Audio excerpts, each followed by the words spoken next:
Okay, so next up, we've got Lara Ansari and Brad Taylor. So Lara is the Analysis and Insights Lead, and Brad is the Director of Consulting at AWA. So between them, Lara is a psychologist, and Brad is a HR expert. And they're going to be talking about AI shaping the future roles at work. So welcome onto the stage. It's good to be with you here today. Thanks, Simone, for that introduction.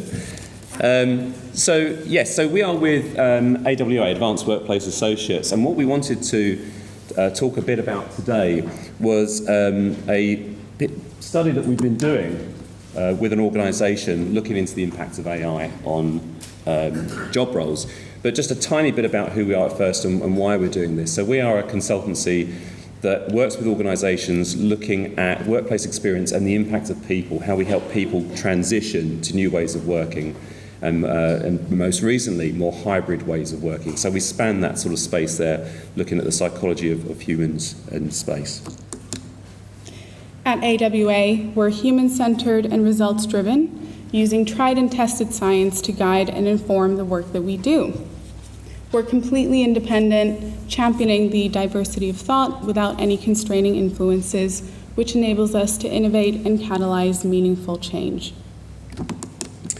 So, AI, it's moving quickly, and it's going to have huge implications for work, the organisations, and the workplace. I think we'd all agree that, and certainly that's what we've been hearing this morning.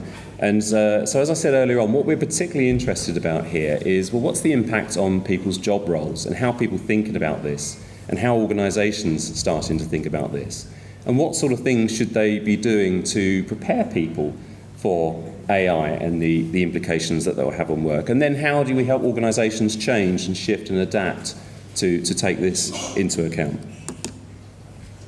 By now, most of us have had the opportunity to trial AI technologies in our work and personal lives. If I were to ask you what's the first tool to pop up in your mind when I say the words artificial intelligence, I'm sure many of us would say ChatGPT. As you know, ChatGPT is a conversational AI chatbot which is capable of producing human-like output in response to prompts such as instructions or questions. For many of us, ChatGPT has been a great introduction into the world of AI, demonstrating the capability that AI has to optimize our day-to-day activities. However, there are several other AI applications and platforms that are currently being developed or have been developed, which have the opportunity to completely revolutionize the way that we work. And I'd like to quickly share an example of a moment where this sunk in for us at AWA. So we developed a change management course, a large part of which involves self-learning through a set of bite-sized videos that we'd recorded. A colleague based in Brazil said that a client of hers was interested in having us facilitate the course for them. Great. Except they wanted it done in Portuguese, and all of our videos were recorded in English. Translating the content and re-recording the videos manually would take absolutely ages. Well, we found a tool which not only translated the written and audio content from English to Portuguese, it also altered the video so that the image matched up with the audio, i.e. it wasn't simply dubbed, but rather the mouth movements aligned with what was being said. Our minds were completely blown.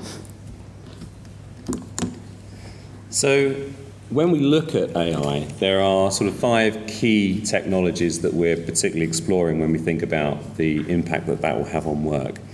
So the first one is machine learning, and this is essentially where the device or the intelligence can learn the way that we do things and adapt accordingly. So probably an example that would bring it to life for us is probably our smartphones, when they learn the way that we do things and where we're going to be, how we're parking the car and that sort of thing, or sending reminders to us at key times just to help us do things. Then there's things like the natural language processing, where the AI is being able to predict the word that comes next and therefore form sentences and put things together. So therefore the implications on jobs about how this technology could be used to take on things such as call centre work, for example, or responding to inquiries starts to come into play. Then we have the computer vision side of things, which is where the AI can either look at and understand what is going on in front of it, or is able to create the imagery. That's what we mean when we're talking about this type of technology. So examples could be, for example, how a car is able to recognise where it's going, or some of the technology that we've seen used today where it can create imagery as well.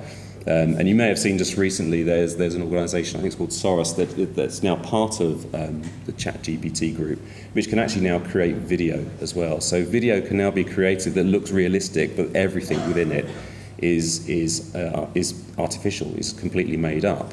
So things like people walking down through a busy street in the city, or what would look like drone shots, is all able to be created by AI. And if you look carefully, you can see that it has been created by AI. There will be some telltale giveaways every now and then if you're looking carefully to spot, oh yeah, that's not quite real. So with people, you may have seen that sometimes creating hand imagery is a bit challenging for AI still. But it's getting a lot better, and it's an awful lot better than it was 12 months ago. But of course, most of us aren't looking for this sort of thing as well when we look at a video. So we will normally readily accept what we're being presented with. So this technology is catching on extremely fast. Then there's robotics, which is being able then to move and create a movement around these sort of things, or move things or build things through the use of the intelligence. And deep learning, which kind of brings a lot of this together, but is sort of a subset of machine learning, which is aiming to replicate the way that the brain works as well. So creating these neural networks, 3 or more layers of those networks being put in place, and then being able to bring all this sort of stuff together to make things happen. So those are the sort of things that we're talking about, and but let's look at how that's being applied. Thank you. So there are countless applications of AI across various sectors, each offering innovative solutions to complex challenges, and I'd like to share a few with you here today. So in agriculture, computer vision and machine learning have produced apps that can identify soil deficiencies and provide recommendations.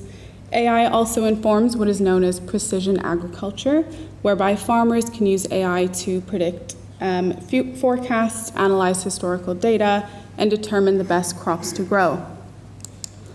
In finance, banks rely on AI to detect changes in transaction patterns to catch fraud in action, safeguarding their customers from cyber threats. Lenders can utilize AI to predict and assess borrowers' risk levels and make lending decisions. And these examples really only scratch the surface of AI's potential within these industries. And across sectors, AI continues to inspire innovation and drive efficiency and productivity in unprecedented ways. So both humans and AI have a set of unique strengths which need to be considered when thinking about the most optimal way of undertaking tasks. So, for example, people excel in situations that require context or the human touch. Things like creative thinking, emotional understanding and empathy, or strategic decision-making when stakes are high. AI, on the other hand, can more quickly and accurately identify patterns, analyze data, and automate repetitive tasks.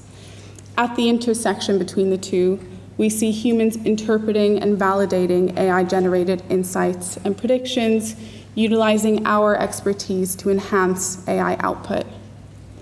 By understanding and harnessing the complementary strengths of AI and humans, organizations are able to produce outcomes greater than what either could achieve alone. So let's turn then to the study that we're looking into. And as we said at the top of this, what we're particularly interested in understanding here is what's the impact on people and jobs, and how should organisations be mapping this, thinking about it, planning for it.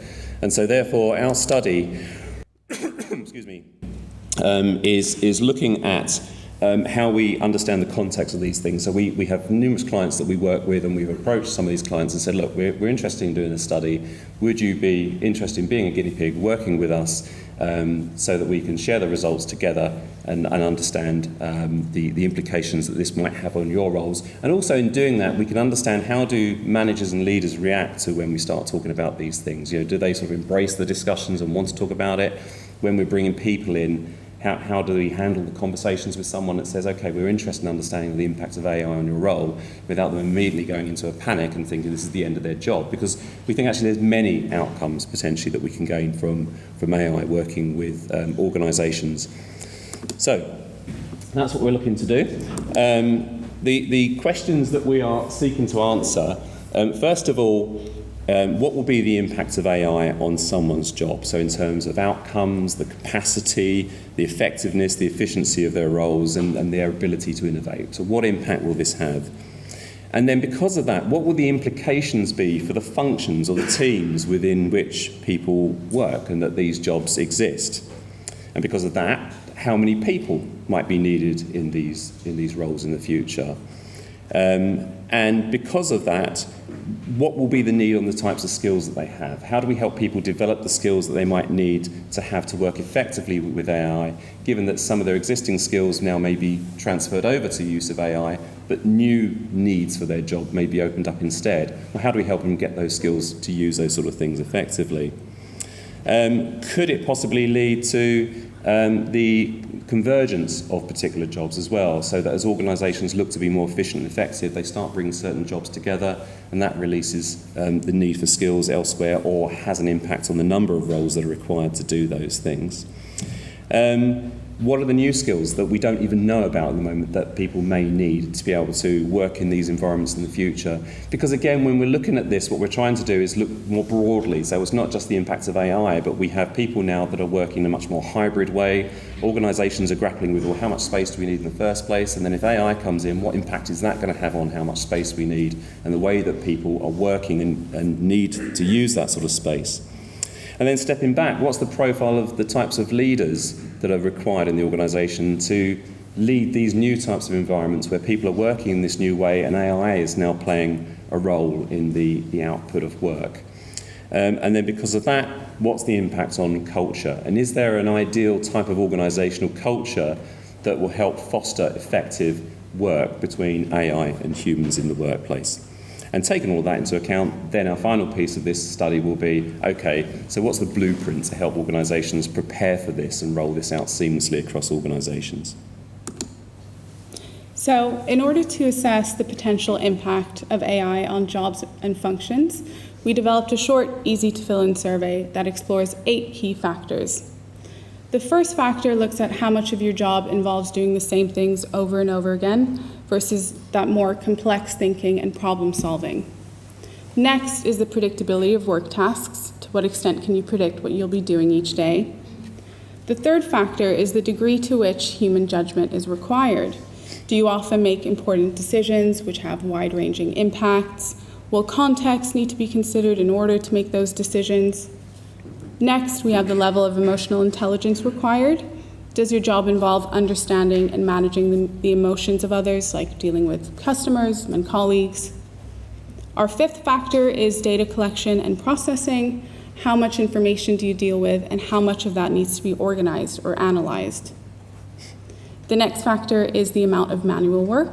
Are you a knowledge worker who spends most of your time working on a laptop or a computer? Or do you engage in physical labor often, like an electrician, for example? The penultimate factor looks at whether you need specific degrees, certifications, or professional experience to do your job effectively. And finally, we have regulation. Are there external bodies or rules that govern how your job is done? This is how the survey looks like on your smartphone. It's really quite simple. All you'd need to do is rate a particular job role on a scale from 1 to 9 against each of these factors, 1 being never, 9 being always. So after trialing and testing this tool ourselves internally, we partnered with another forward-thinking organization to trial our thinking externally. And we began by recruiting and briefing a number of managers, taking them through the tool and selecting a variety of roles and functions to assess. We then sat down with those managers one by one to undertake the assessment for a few roles within their team. And we've now collected all that data, and we're beginning to build a clear picture of what that means for them and how to prepare for the change that AI will bring about. So, how do we think AI will impact job roles? Well, we've classified the change into 5 main areas. Firstly, no change. This is where we don't currently see AI having a significant impact on the nature of the role. Next is automation. This is where we foresee AI replacing many of the tasks typically undertaken by the role holder. This outcome would be the most likely if the role holder did the same types of things every day, same tasks every day. The next outcome is capacity enhancement. This is where AI can be used to complete the grunt work, like drafting an email or creating a structure for a presentation, where the role holder can then use AI's output as a springboard to deliver additional or enhanced levels of output. The fourth classification is a leap in efficiency, essentially by harnessing AI's ability to produce output more quickly and accurately. The role holder can therefore deliver more work in less time. And finally, we have disruption. This is where AI impacts the nature of the job role so significantly that the role is either forced to evolve or ceases to exist. And I think a good example might be customer service representatives. So while AI-driven chatbots can handle those more routine inquiries, human customer service agents now deal with more complex issues that require human judgment and emotional intelligence. Now, I do want to note here that these 5 classifications are not mutually exclusive. You might find the more tedious, repetitive parts of your role becoming automated, therefore enhancing your capacity and your efficiency. Overall, we think this presents an exciting opportunity for organizations to think about the skill sets of their people going forward and how and where work best gets done. So that's where we are so far in terms of undertaking this initial study with the partner organisation. And I think one of the key things also is working very closely with that, because obviously with these types of measures, it's very much about consistency as well, so that someone is looking at these benchmarks and the ratings and coming up with similar sort of ratings as well, so you don't get wild swings in the data. From that, we'll be thinking about, well, okay, are we asking the right questions, or do we have the right sort of thesis in terms of what we think the impact on these jobs will be? So we will be looking to expand this study further, and I'll come on to that in a moment. But in terms of any steps that perhaps you and your own organisations would be wanting to take right now, because we do think it's important that organisations are starting to have dialogue about these sort of things. People will be aware it's coming. And they'll be wondering how their employer is thinking about it. So we do encourage that sort of active discussion going on in an organisation, rather than it being something that no one wants to talk about for fear of upsetting anyone. Is first of all, understand the nature of the job roles that you have within the organisation at the moment. What are they there to do, and how are they done at the moment? Secondly, have dialogue with people. Start talking about AI, and particularly in the sort of positive aspects of what we think AI could do to enable these people to offload some of the things that perhaps holds them down and drags a lot of their time at the moment, but instead starts opening up their more creative side, their human nature, their relationship skills that they can bring into the role. Think about how all the how all of the outcomes that these people are working on aligns with the overall strategic aims of the organisation. So what is the organisation trying to be in 3, 5, 10 years' time? What are the skill sets that are required to do that? And then balancing that in terms of, well, what could AI help us accelerate and do much more efficiently and effectively, and therefore enable us to point our people into to do more creatively. Think about the horizontal alignments of this as well, so not just treating this as an isolated field, but thinking actually how does this impact our approach to hybrid working, or our geographical spread, or the investments we want to have in office space or technology in the future. And then overall thinking about what impact is this going to have on our organisation and its competitiveness and where we are? What impact is it going to have on our need for space in the future? And therefore, is that going to change the type of people that we want to recruit into the organisation in the future? Because perhaps we're going to need different or new skill sets, and there'll be other skill sets that are going to be dialed down. So therefore, how are we projecting the image of our organisation to the external market, who perhaps already has one concept of who we are, and we now need to start shifting that mentality to think, actually, this is now the type of organisation we are, and these are the types of people and skill sets that we're looking to recruit in the future. So we think it's really exciting, and we think it's a huge opportunity to help organisations in the future. And we'd love it if you want to get involved in this as well, because we're running a series of study groups to look at this. And our thinking behind this is that if somebody wants to be, if an organisation wants to be part of a study group, then that information for those organisations that sign up to a particular study group will get all the material and the output that we're working on, so that they get the benefit of being able to work with other peer organisations and think about this sort of thing, and we're developing collective thinking on how we're going to do it. So our study groups are typically 8 to 12 member organisations, and we run these over 4 to 6 months. As I say, we're only about a couple of months into this particular study at the moment, and we're now at the stage where we're looking to expand this further. And the typical process that you can see there is the definition. So we would agree the topic and the process that we're going to be looking at and what the involvement is, go through the various research and working with our partners, and then sharing results. And as I say, results are kept within the study group. Nothing would be shared externally without permission from all the participants taking part. And if you'd like to get involved, then you can reach us either at our email address or just by visiting our website, and say, following that, you would receive a comprehensive copy of the report. So I think that's it from us for today. Thank you very much for listening to us, and hope it's been helpful. Thank you.